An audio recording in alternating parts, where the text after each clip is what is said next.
भाई और बहनों, जब दास ने पूज्य गुरुदेव भगवान के आशीर्वाद से, उनकी विशेष अनुकंपा से 12 जुलाई 2013 को शतलोक आश्रम बरवाड़ा से उपदेश ग्रहण किया, धीरे धीरे सत्संग सुनने लगे। गुरुदेव भगवान कहा करते थे कि बच्चों, बिल्ली के भाग का छिक्का टूटा है, समझा है तो सिर धर पाँव, बहुर नहीं रे ऐसा दाव। ये मौका तुम्हारा बार बार नहीं लगेगा। मनुष्य जन्म, कलयुग की बिचली पीढ़ी, ऐसे परिवार में जन्म, परमात्मा के नज़दीक और उनकी शरण में आ जाना, उनके सत्संगों को समझ लेना, ये परम सौभाग्यशाली आत्माओं को नसीब होता है।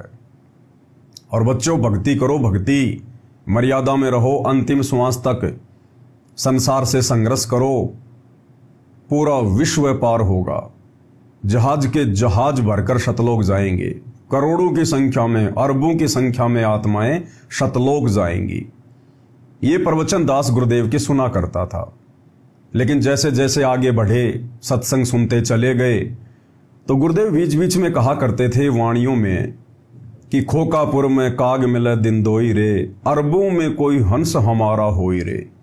कि मेरा भगत तो कोई अरबों में एक आधा, लाखों में, करोड़ों में कोई एक आध मेरा भगत होता है, जो वास्तव में इस काल के जाल से मुक्ति चाहता है।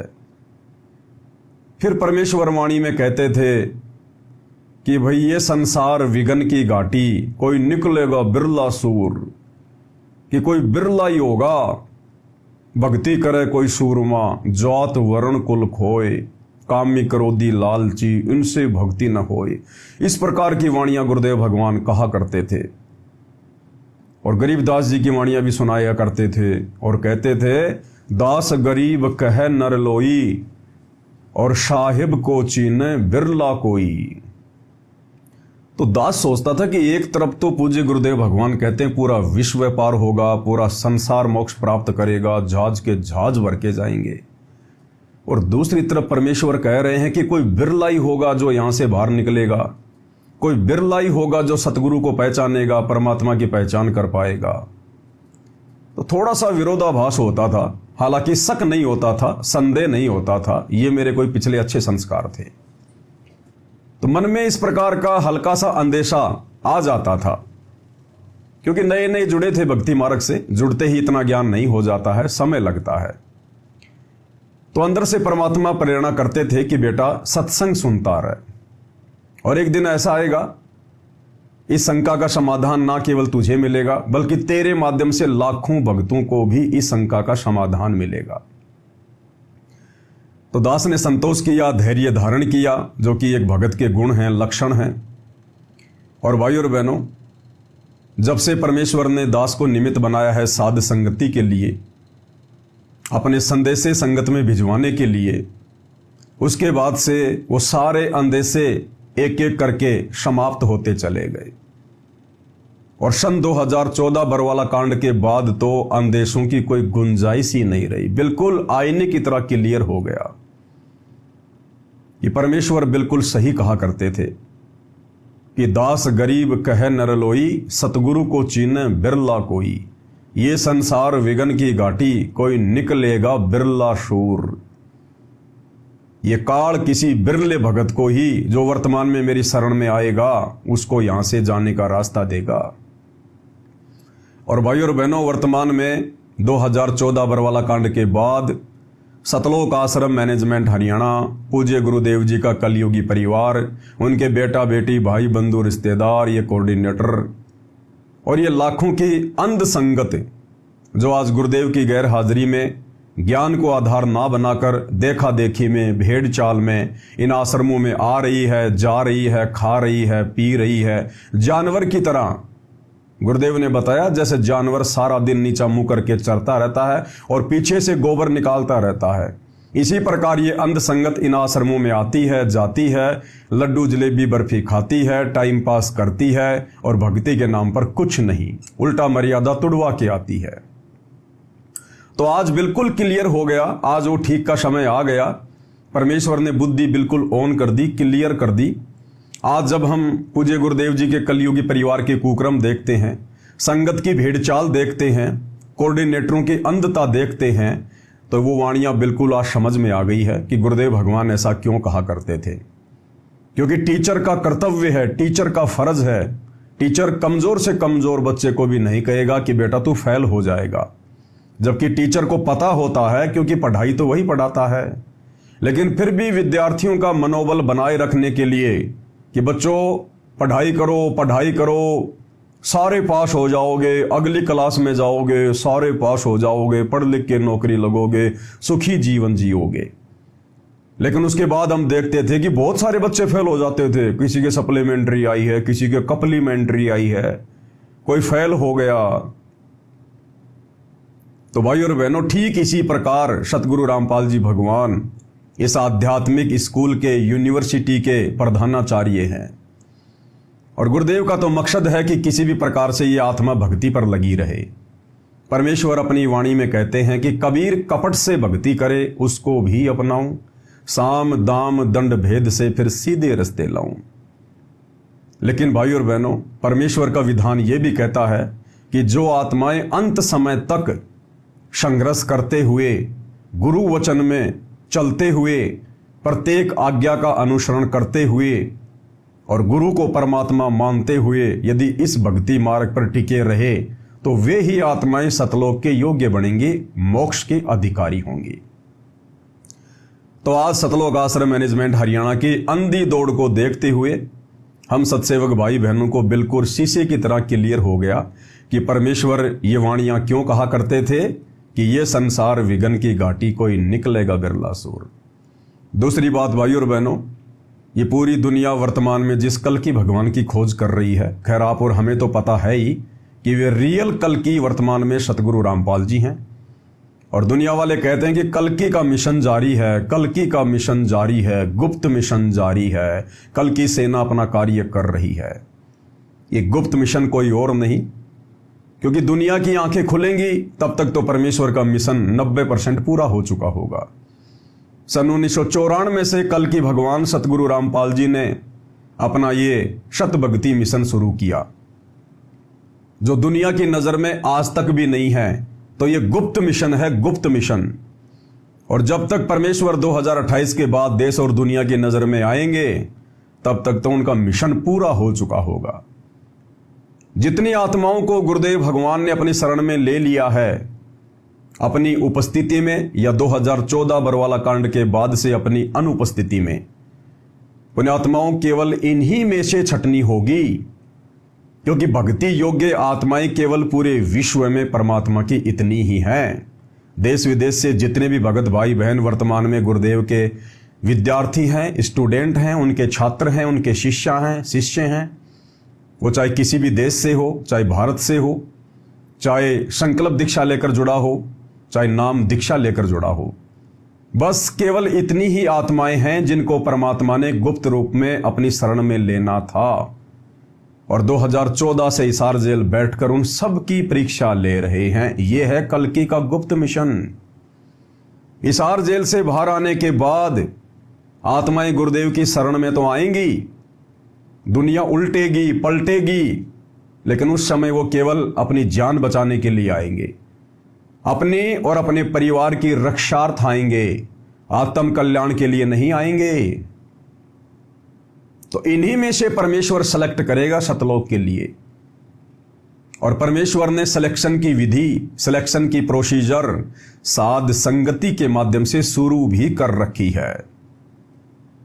भाई और बहनों, उसके बाद में कुछ नहीं है।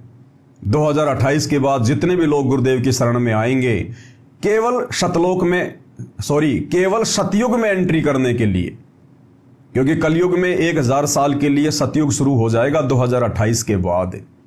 ये 3-4 साल आने वाले विनाशकारी हैं। जो भी कुछ होना होगा 2028 तक परमेश्वर ने समय निर्धारित किया हुआ है। परिस्थितियां धीरे धीरे बिगड़ेंगी और धीरे धीरे आगे परिस्थितियां सुधरेंगी, थोड़ा समय लगेगा।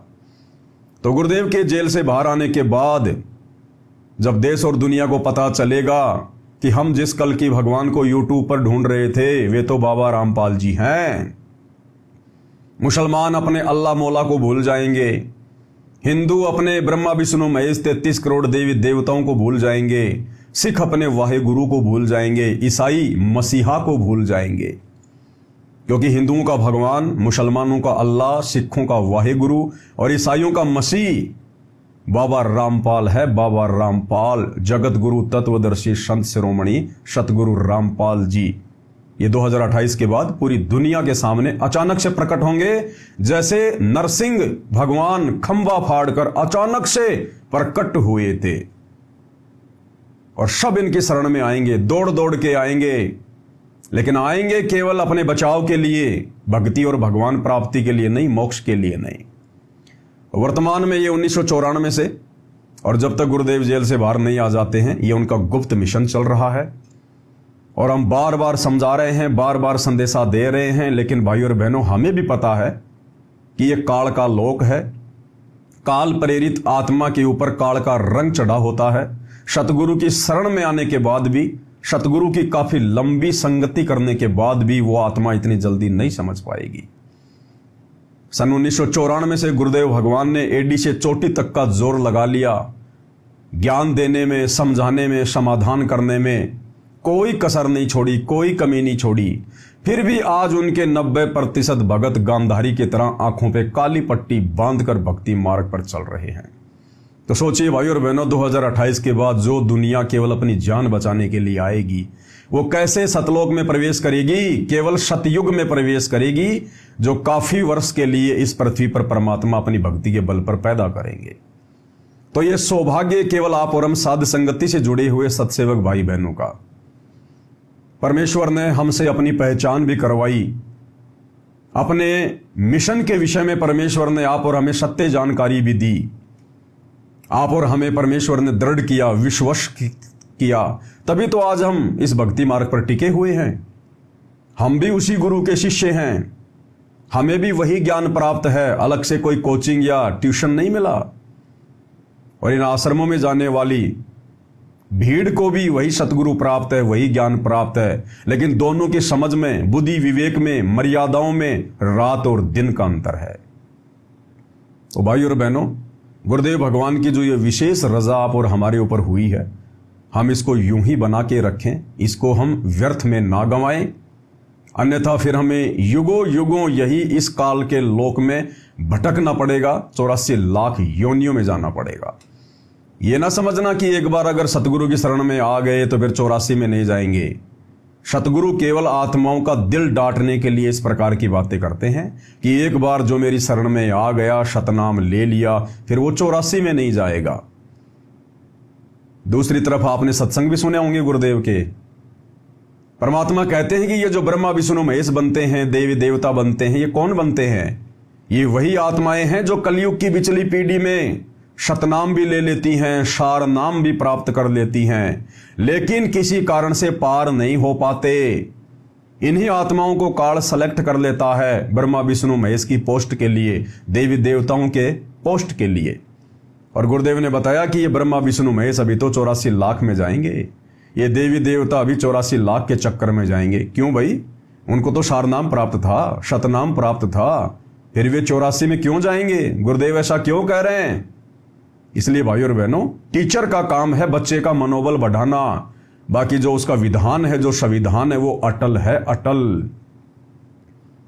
तो हमने इस समय को बिल्कुल भी अब आगे नहीं बढ़ाना है। इस मनुष्य जन्म को हमने केवल अंतिम मनुष्य जन्म बनाना है।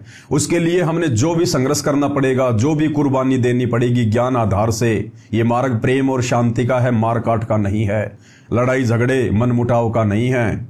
तो ज्ञान आधार से प्रेम पूर्वक संघर्ष करते हुए हम सत्सेवक भाई बहनों ने जो भी कुर्बानी देनी पड़ेगी हम देंगे, पीछे नहीं हटेंगे। हमने इस जन्म को अंतिम जन्म बनाना है।